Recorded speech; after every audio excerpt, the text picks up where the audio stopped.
नमस्कार। कार्यक्रम अलग धारमा यहाँलाई हामी हार्दिक स्वागत गर्छौँ दर्शक। हो दर्शक, निवर्तमान प्रधानमन्त्री केपी शर्मा ओली बाहुबली अवतारमा बालुवाटार छिरेका थिए। झन्डै 2/3 बहुमत थियो उनीसँग। दक्षिण एसियाकै सबैभन्दा ठुलो पार्टी नेकपा निर्माण भएको थियो। हो दर्शक, अहिले देशले नयाँ प्रधानमन्त्री पाएको छ। जनताले अल्पमतमा पारिदिएको कांग्रेस जनताकै भरोसामा सत्तामा पुगेको छ। तर झन्डै 2/3 बहुमतसहित सत्तामा पठाइएका निवर्तमान प्रधानमन्त्री ओली व्यक्तिवादी लहरकै कारण अहिले बालकोटमा पुगेका छन्, आफ्नो निवासस्थान। जनताले विकास, समृद्धि र राजनीति स्वार्थ दायित्व खोजेर नेकपा एमाले र नेकपा माओवादी केन्द्रलाई एकताको म्यान्डेट सहित दिएका थिए मतहरू। तर उनले अहिले रद्दीको टोकरीमा मिल्काउँदा ओली अहिले सत्ताच्युत बनेका छन्। बाँकी अलग धारको यो रिपोर्टमा।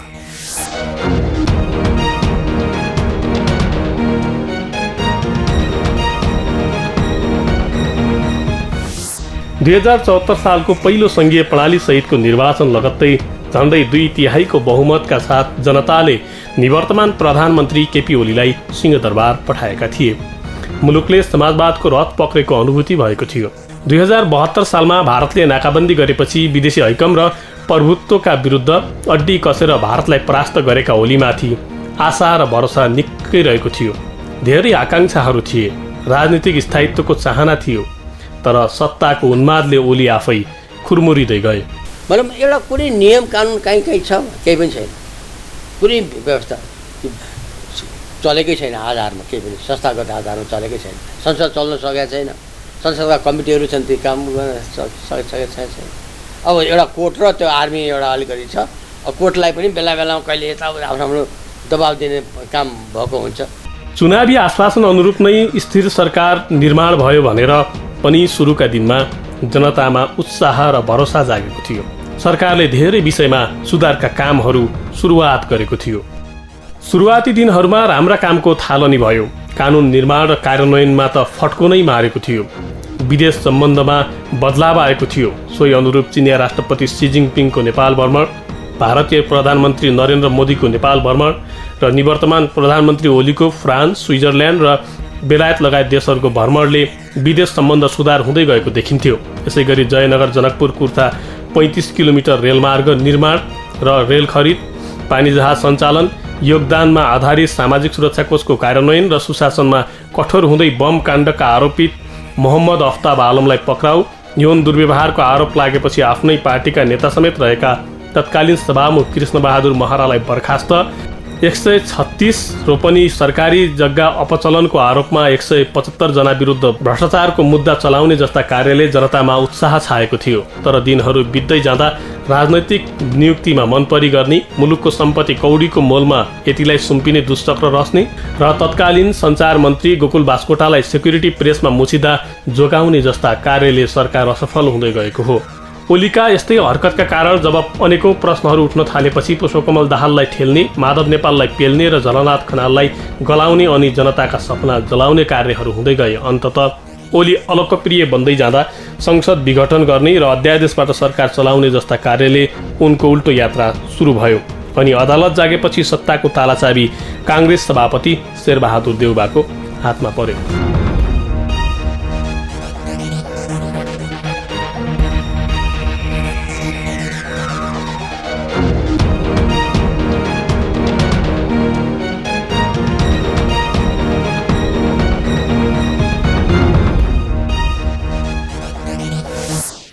हो दर्शक, देशमा अराजकताको पराकाष्ठ नै नागेको देखिन्छ। म नै राज्य हुँ भनिरहँदा पनि प्रधानमन्त्रीलाई करेक्सन गराउने प्रयास उनका निकटतमहरूबाट गरिएको देखिएन दर्शक। न त राष्ट्रपतिको गरिमालाई नै ख्याल गरियो। सबैलाई अपमान गर्ने ओलीको नीतिले जनतामाझ राजनीति वितृष्णा आउने त्रास बढेको छ। प्रधानमन्त्री शेरबहादुर देउवाले यी सबै कमजोरीहरू सुधार गर्दै लैजानुपर्छ। बाँकी अलग धारको यो रिपोर्ट मार्फत।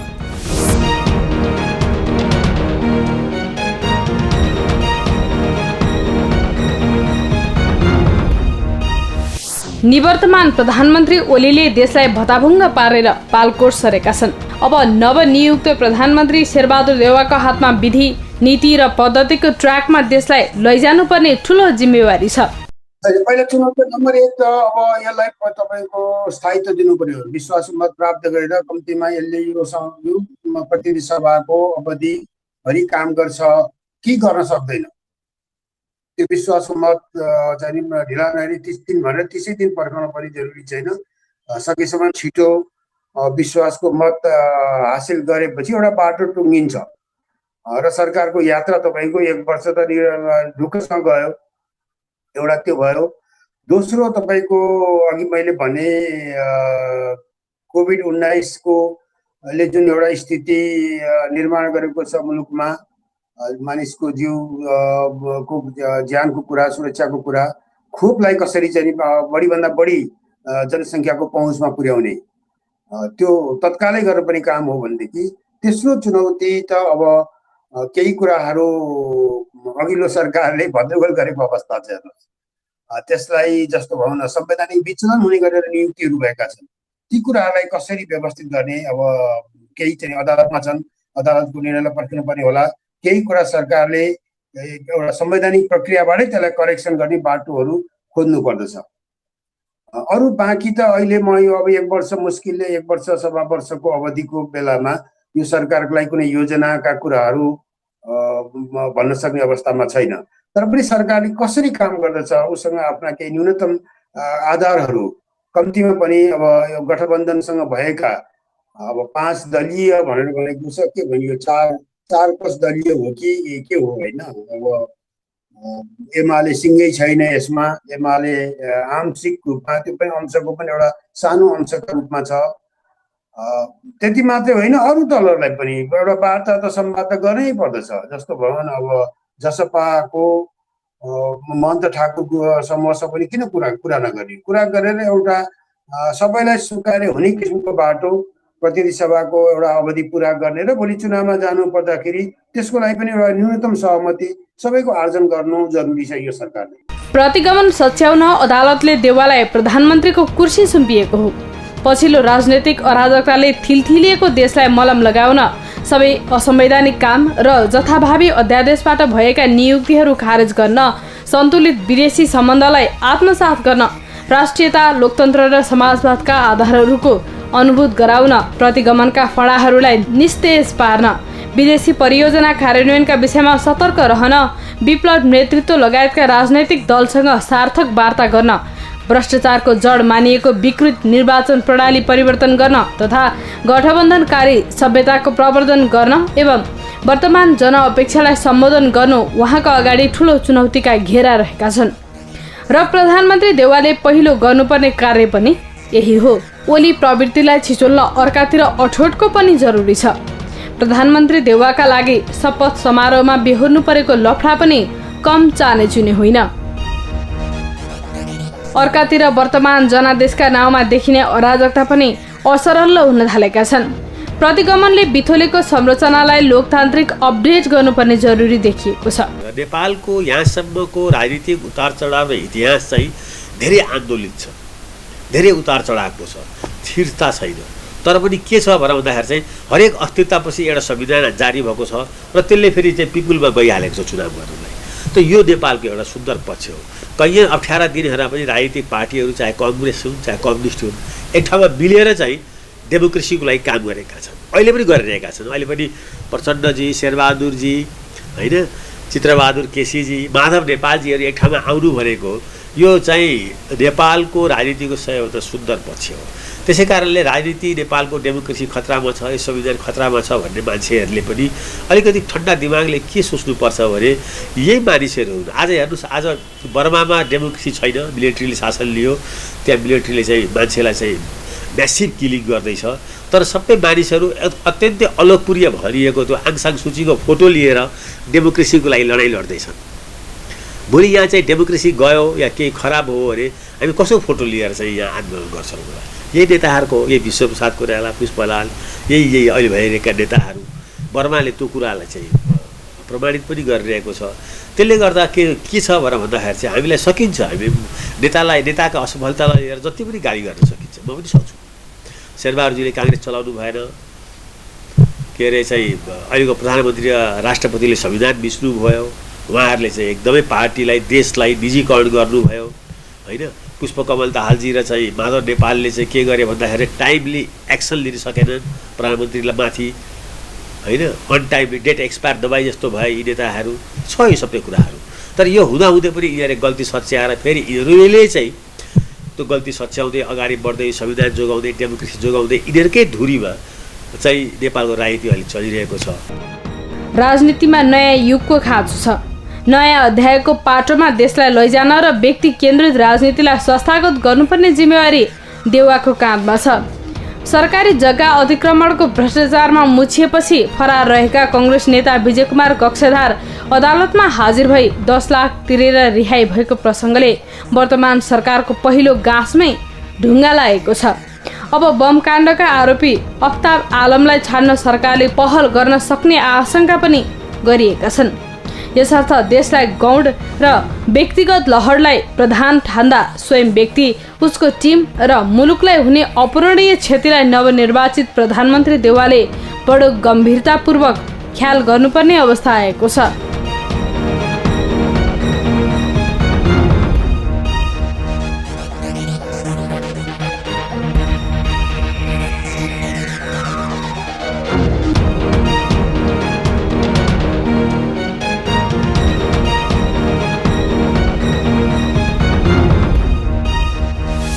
हो दर्शक, वर्तमान प्रधानमन्त्रीका पुराना पाटाहरू करल्दा ओलीकै शैलीमा सत्ता बुझाएका उदाहरणहरू छन् दर्शक, जुन तपाईँ हामी सबैले देखेकै र भोगेकै पनि। सरकारलाई स्वार्थको लहरमा चलाइएको उदाहरणहरू छन्।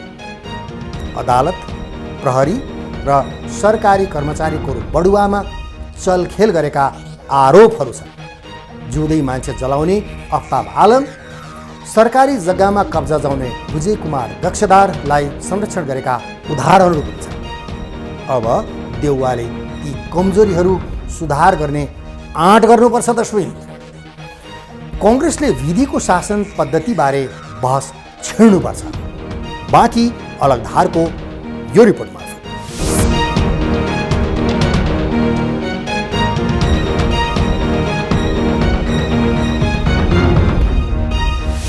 सर्वोच्च अदालतले कांग्रेस संसदीय दलका नेता शेरबहादुर देउवालाई प्रधानमन्त्री नियुक्त गर्न परमादेश गरे लगत्तै कोटेश्वरमा बसेको विपक्षी गठबन्धनको बैठकले सहकारीलाई मजबुत बनाउने निर्णय गरेको छ। वर्तमान राजनीतिको आकर्षण मानिएका एमाले वरिष्ठ नेता माधव कुमार नेपाल अझै गठबन्धनमा विश्वस्त छन्। राजनीति र संवैधानिक सङ्घर्षको बलमा प्रतिनिधि सभा सर्वोच्चबाट बिउतिएको छ। यो सरकारको आयुसँग वर्तमान राजनीतिको सुधारका अपेक्षाहरू जोडिएका छन्। संसदमा भित्र भएका, प्रतिनिधि सभामा भएका प्राय सबै नै अब यतिखेर एमाले, ओली नेतृत्वको एमाले आउने कुरा भएन। महन्त ठाकुरहरू अस्ति भर्खरै त्यो सरकारमा थिए। अब अदालतको फैसला अनुसार सरकारबाट बाहिरिएको छ। तत्कालै उहाँहरू त्यो सरकारमा आइसक्ने अवस्था म देख्दिनँ। त्यसकारण अहिलेको अवस्थामा जे जति सम्भव छ मलाई लाग्छ यो 5 दल र प्लस अब सकिन्छ भने भोलि अरू पनि बाहिर भएका दलहरूसँग वार्ता त गर्नु पर्यो। तत्काल सबैजना त आइपुग्दैन नि त। त्यसकारण यो वार्ता गरेर अब यदि सरकार खुला भएर जान सक्दछ। दुईटा प्रश्न आउँदैछ। अगाडि पनि केही प्रश्नहरू आएको थियो कि अब एउटा कोभिडका कारणले राष्ट्रिय सङ्कटको बेला पनि छ, राष्ट्रिय अन्तर्राष्ट्रिय अवस्था छ। त्यस्तो अवस्थामा बढीभन्दा बढी सहमति लिएर सरकारमा पनि सहभागी गराउन सकिन्छ यदि आउन इच्छुक भएका सांसदहरू, दलहरूलाई ल्याउनलाई कुनै कन्डिसन गर्नुपर्ने जस्तो लाग्दैन मलाई। सरकारले पहिलो मन्त्रीमण्डल सानो आकारको मात्रै विस्तार गरेको छ। थप विस्तारका लागि छलफल जारी छ। तर ओलीले आफ्नो नियुक्तिहरूको दुरुपयोग गरेर सरकारलाई कमजोर पार्ने षड्यन्त्र रच्न सक्ने आशंका गरिएको छ। अङ्कगणितकै हिसाबले हेर्ने हो भने प्रतिनिधि सभा पुनर्स्थापन गरी विपक्षी दलका नेता देउवालाई प्रधानमन्त्री नियुक्त गर्न सर्वोच्चको परमादेश आउनुमा एमाले नेता झलनाथ खनाल, माधव नेपाल समूहको निर्णायक भूमिका छ। नेपालको यही भूमिका अब देउवा सरकारको निरन्तरताका लागि हुन्छ कि हुन्न, सबैको नजर फेरि यसतर्फ सोझिएको छ। अनि म देख्दिनँ यो गठबन्धन अत्यन्तै तपाईँको एउटा तत्काल आकस्मिक उत्पादन हो। यो हेर्नुहोस्, आकस्मिक उत्पादन हो। न शेरबहादुर देउवाले प्रधानमन्त्री हुने यो बिचमा सोचाइ थियो, केही पनि थिएन। यो त एउटा अत्यन्तै एउटा विकट प्रतिकूल राजनीतिक परिस्थितिले उत्पादन गरेको अवस्था हो। यो एउटा पार्टीले ठुलो बहुमत सहित शासन गरिरहेको अवस्था थियो। त्यो आफै चाहिँ आन्तरिक कारणले चाहिँ तहस नहस भएर र संविधान समेत विचलन भएको अवस्थाबाट आइपुगेको हुनाले मलाई लाग्दछ यो सरकारसँग एउटा संवैधानिक प्रणालीप्रति मानिसहरूको विश्वासलाई फेरि राम्रोसँग पुनर्स्थापित गर्दै अगाडि बढ्ने बाहेक योसँग धेरै ठुलो अपेक्षा पनि गर्ने ठाउँ छ जस्तो मलाई लाग्दैन। समय पनि छैन। त्यसैले कुनै एउटा योजनाबद्ध रूपबाट गठबन्धन बनेको भनेर भन्न मिल्दैन। झन्डै तपाईँको एक प्रकारले चिट्ठा परेको अवस्था हो यो, होइन। अब अदालतको फैसलाले एउटा ट्र्याकमा राखिदियो राजनीतिलाई। राजनीति त आफ्नो बाटोमा हिँड्नु पर्यो। त्यसैले अहिले जतिसुकै हिजोका विगत जे जस्तो भए पनि कम्तीमा पनि तीन चारवटा पार्टी र नेताहरूका बिचमा भनौँ न, माओवादी केन्द्र, अब उपेन्द्र यादव, बाबुराम भट्टराईहरू भएको जनता समाजवादी, अब त्यो पार्टी विभाजनको पुरानैमा फर्कने भनेर एकता रद्द गर्ने जुन प्रक्रिया छ त्यसपछि अलिक सजिलो होला। तर जति सरकारको गठबन्धनमा सामेल राजनीतिक शक्तिहरू छन् अहिले, उनीहरूसँग स्पष्ट सहमति हुने कुरा, सहमति हुन नसक्ने कुरा, सहमति नभए पनि सँगै अगाडि बढ्न सकिन्छ नि त। त्यसकारण एजेन्डाहरू यसका सीमित हुन्छन् होला। धेरै आपसमा विवाद जन्माउने खालका एजेन्डा यो सरकारले अहिले बोक्न उचित हुँदैन। त्यसैले सहमति, न्यूनतम सहमति सबैको कायम हुने विषयहरूलाई मात्रै लिएर अगाडि बढ्दाखेरि एउटा भनौँ निश्चित बाटोसम्म, कम्तीमा पनि अगाडिको बाटो 1 वर्ष सवा वर्षको अवधि यसले लैजान सक्दछ। मुलुकलाई अरू डिट्र्याक्ट हुने, अरू विचलन हुने अवस्थाबाट जोगाउन सक्दछ। देउवाले विश्वासको मत पाए संसदको कार्यकाल पुरा हुनेछ भने नपाए संसद पुनः विघटन हुनेछ। धारा 76(5) का प्रधानमन्त्री देउवाले 30 दिनभित्र विश्वासको मत लिनुपर्नेछ। अहिलेको संसदीय अङ्कगणित हेर्ने हो भने नेपालको समर्थन बिना देउवाले विश्वासको मत पाउन सक्दैनन्। आफैले सङ्घर्ष गरेर बिउताएको संसदलाई बाँकी कार्यकाल टिकाउने कि चुनावी प्रक्रियामा जाने? नेपालमाथि एकातिर यो राजनीतिक प्रश्न छ भने अर्कोतिर आफ्नै दलको एकता कायम गर्ने चुनौती। यो गठबन्धनको स्वार्थ मिले पनि स्वभाव मिलिरहेको छैन एकअर्कासँग। राजनीतिक पृष्ठभूमि, विचारधारा, तिनीहरूको नेतृत्व विकास गर्ने जुन तौर तरिका छन्, सोच्ने तौर तरिका, तिनीहरूमा समानता छैन। त्यस कारणले यो हिन्दीमा उखान छ नि, दुश्मन का दुश्मन दोस्त हुन्छ भनेर। ओलीबाट आजित भएका शक्तिहरू या व्यक्तिहरू, नेतृत्वहरू एक ठाउँमा जम्मा भएका छन्। अहिले ओलीबाट निजात पाइसके, मुक्ति पाइसकेपछि यिनीहरूले आफ्नो आफ्नो स्वार्थ अनुकूल हिँड्ने वातावरण हुन्छ। त्यस कारणले स्वार्थ मिले पनि स्वभाव नमिलेको कारणले यो गठबन्धन धेरै दिगो हुने सम्भावना छैन। अब काङ्ग्रेसको लागि अहिले सबभन्दा अनुकूल समय हो। अरू पार्टीमा आन्तरिक द्वन्द्व, आन्तरिक विभाजन छन् र काङ्ग्रेस अहिले जस्तो चुनावमा गयो भने ओलीको वामपन्थी गभर्मेन्टबाट जुन आजित भएका छन् देश, त्यसको फाइदा आउने इलेक्सनमा काङ्ग्रेसले पाउने हो। त्यसकारणले काङ्ग्रेस अब शेरबहादुर देउपा प्रधानमन्त्री बन्नको लागि यो गठबन्धनको जरुरी थियो। तर सुरुदेखि नै अब माधवजी ओलीलाई घुँडा टेकाएपछि उसले आफ्नो भविष्य भनेको एमालेमा सुरक्षित पार्न खोज्ने हो। त्यस कारणले एमाले र तपाईँको काङ्ग्रेसको गठबन्धन हुने सम्भावना छैन। त्यस कारणले यो गठबन्धन धेरै सुरुदेखि नै अब कमजोर हुन थालेछन्।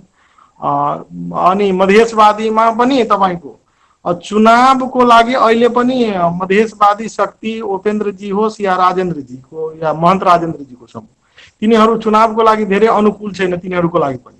त्यस कारणले यो गठबन्धन भनेको स्वार्थको अब एकता या स्वार्थको पनि एकरूपता छैन। त्यस कारणले यो गठबन्धन अब धेरै दिगो हुने सम्भावना छ। विपक्षी गठबन्धनका नेताहरू भने दुई पटक ओलीको प्रहारमा परेका सांसदलाई पूर्णकाल चलाउनु पर्ने पक्षमा छन्। यसका लागि उनीहरूले राष्ट्रिय सहमतिको सरकारदेखि बृहत गठबन्धनसम्मको विकल्प खुल्ला राखेका छन्। त्यसो त ओलीको स्वेच्छाचारिता बढ्न थालेपछि नेपाल निरन्तर रूपमा विरोधी कित्तामा छन्।